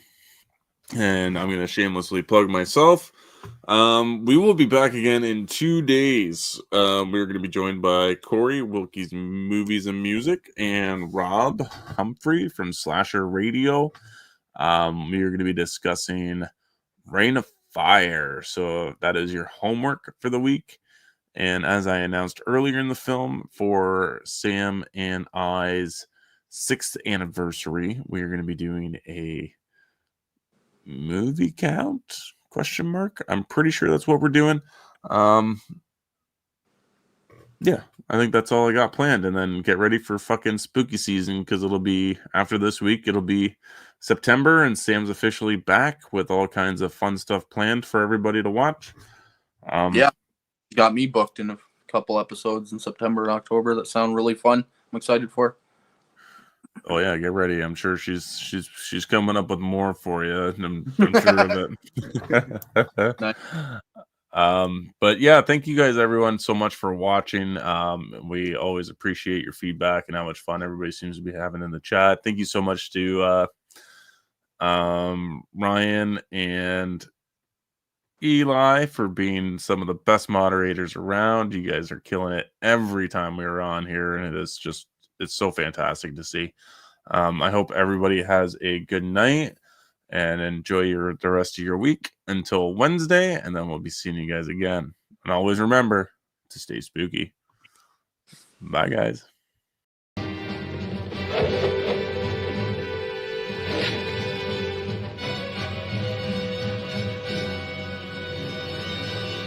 Groovy.